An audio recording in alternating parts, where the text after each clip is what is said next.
Talking with the experts.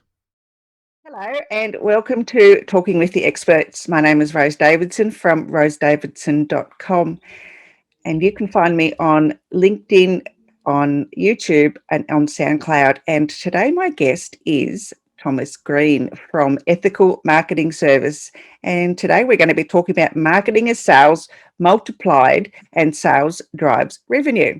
And Thomas is a husband and parent to 3 children, an advocate of peaceful parenting, an entrepreneur, a certified Google Ads professional, and has recently published his first book, The No Nonsense Google Ads Book, which is available now on Amazon. Welcome, Thomas. Hello. Hi, Rose. How are you? I'm very well. So what's it like in England at the moment? Well, we're dealing with everything lockdown related, so I'm not sure what it's like for you at the moment, but it's a challenge at the moment. Yeah, I think it is for everybody. We're just coming out of lockdown here, so it's thankfully I think we'll all be together for Christmas. It'll will be very, very nice. So firstly, tell me a little bit about your book. The specific title or the topic is Google Ads. So anything related to Google Ads, you may be interested in that. But it also has a specific chapter on marketing psychology. So I wanted to include that just specifically because I feel like with Google Ads, people focus a lot on the tech. And although that's very important, there's also an aspect to what happens after someone comes from a Google ad and goes to the site. And my opinion is that it's just as important to focus on the marketing that happens after someone gets to your site as it is before they do. So I wanted to include that just because of those principles that I feel like I can share within the book. Yep. So can you just explain a little bit more about, how the marketing after an ad is, just as important as the ad itself? The analogy I use is if you take it away from a computer for a moment, a Google Ads person would be, if you imagine like a town center or something, if you imagine someone going out and prospecting and finding individuals that would be a good fit for a local shop or something. So I would be the person who goes out and finds a good prospect for your local shop. And what I would do is I'd take that person and then I'd sort of introduce them at the entrance of the shop. And then anything they do after that is kind of down to the business itself. And that would be, going to the website. And all sorts of things can happen when someone goes into a shop. Maybe they don't have a good experience. Maybe they can't find the product that they're interested in. The scenarios are, there's multiple scenarios that can happen. And everything, Google Ads related would be, to come back to the analogy for a moment, if I don't find you the right person who's not perhaps interested in that product, then it doesn't matter how good you are when someone enters your shop, you're not going to make a sale from that. So it would be down to myself to make sure that the prospect is good. And then anything that happens after the click is then kind of the website's responsibility. So I would say it's half the battle is how I look at it. And that's the reason I included it in the book, is because it's a big part of it to not focus on the marketing that happens once that prospect is on the site itself. Yeah. So how does, I guess, people complain about Google Ads a lot and how much they cost. So maybe you could explain in simple terms what are the benefits of having Google Ads over other, like Facebook ads or whatever. I would say that the main kind of metric that I would focus on there is not necessarily the cost per click, which I feel like most people would be thinking about in relation to expense of a particular marketing medium.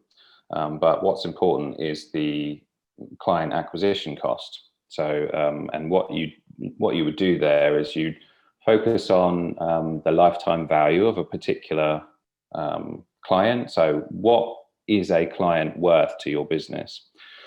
And then once you figure that out, you are aware of what you can afford to pay for them. And so maybe it's the case that Google Ads is expensive for your particular industry, but the only way that you'd figure that out is by testing it. And once you have that number, you can figure out whether Google Ads is a sustainable medium for your business. So if you take to give you an example, the mortgage industry is a great example for being particularly expensive because you're competing with, high street banks, and you can get cost per clicks of just very, very large amounts that perhaps you don't want to go into if you're a smaller company. But because most people are not a high street bank, they're, local businesses, I think that, the majority of businesses can do quite well from Google Ads because it's the way I like to explain it is it's push versus pull marketing.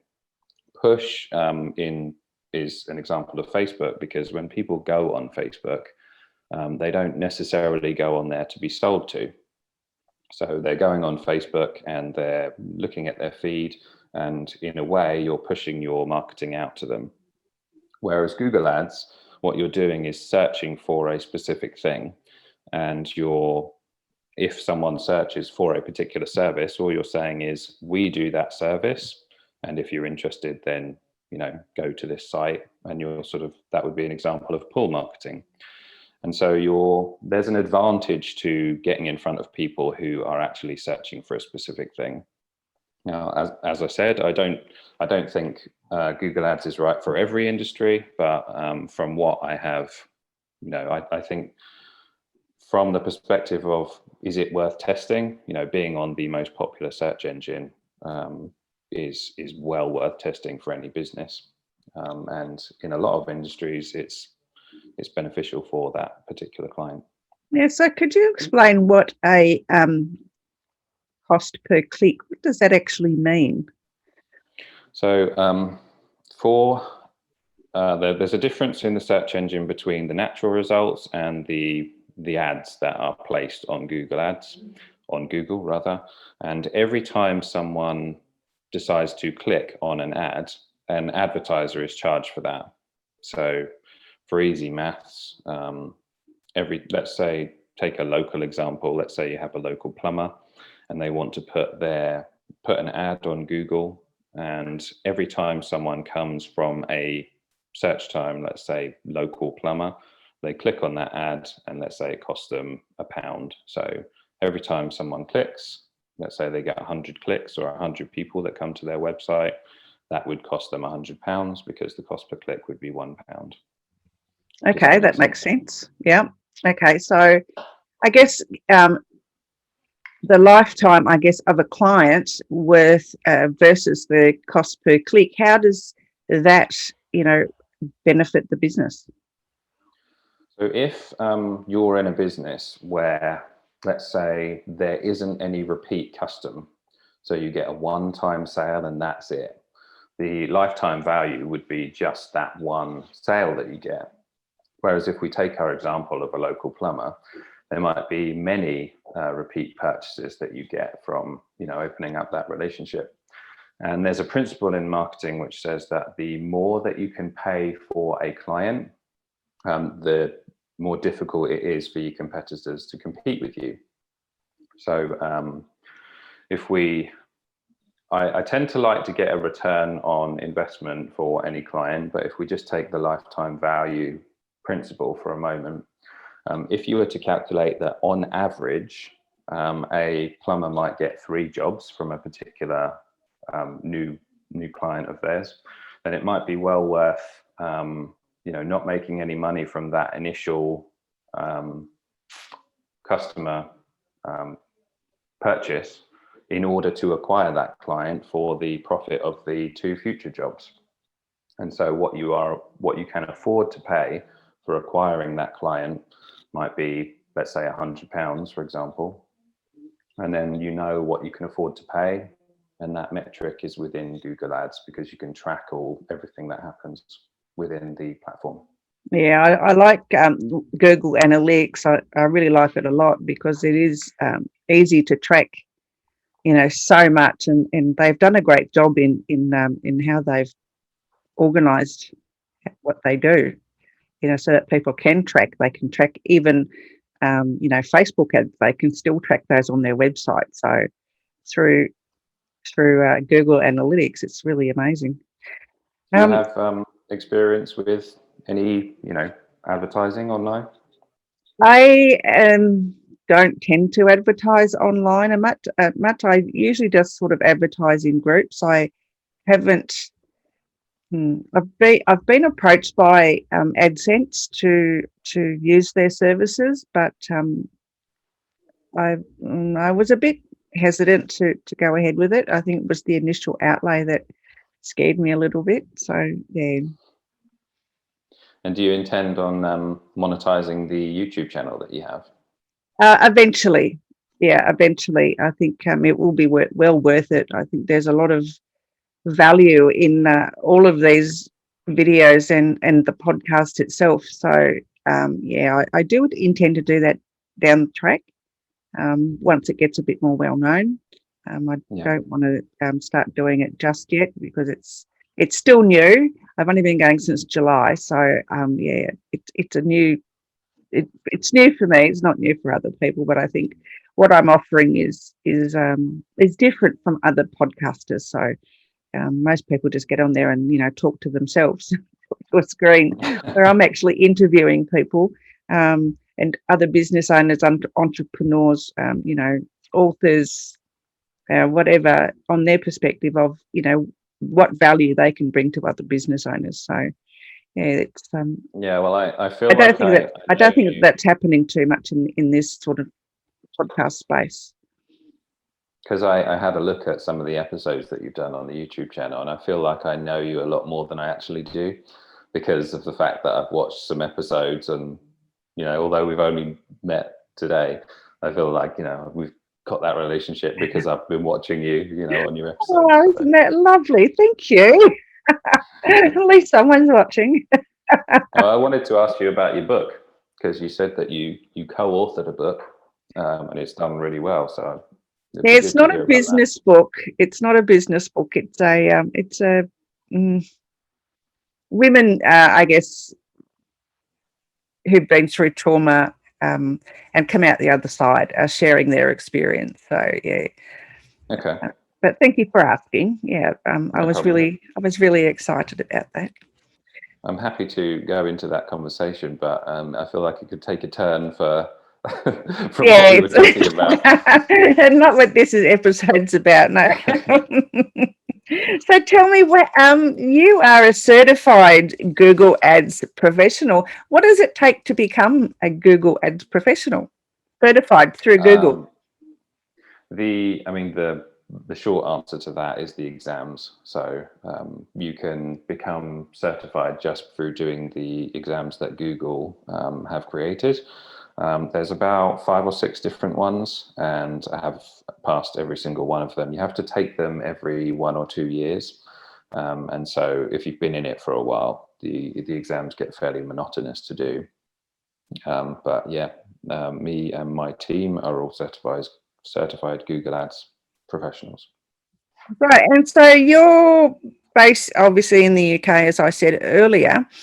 Do you have clients overseas, or are they just based in the UK? Yeah, we do. I have done some work for people in Australia, and we have current clients in the US. So the fact that it's all done via the internet kind of removed any boundaries, especially with stuff like Zoom and Skype regarding, physical location. So you're competing with the whole world if you're in that particular industry.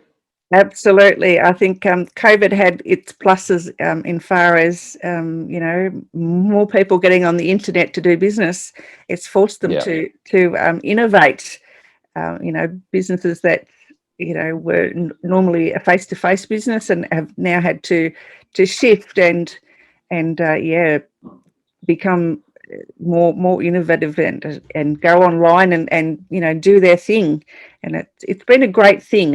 And I do believe that this will be the new normal. I don't care what anyone says. I think more internet business will be done in the future because it costs less. It costs less. I mean, what does it cost you to have a Skype or a YouTube or a Zoom call? Really nothing. You don't have to drive anywhere. You don't have to fly anywhere. You can email people the documents if need be, or you can even message them. So, it's cheap. It's a cheap way of doing business. That have had to innovate their business in some way? Sorry? Have you had any guests that have had to completely change their business? Yeah, I think I've had a couple of them.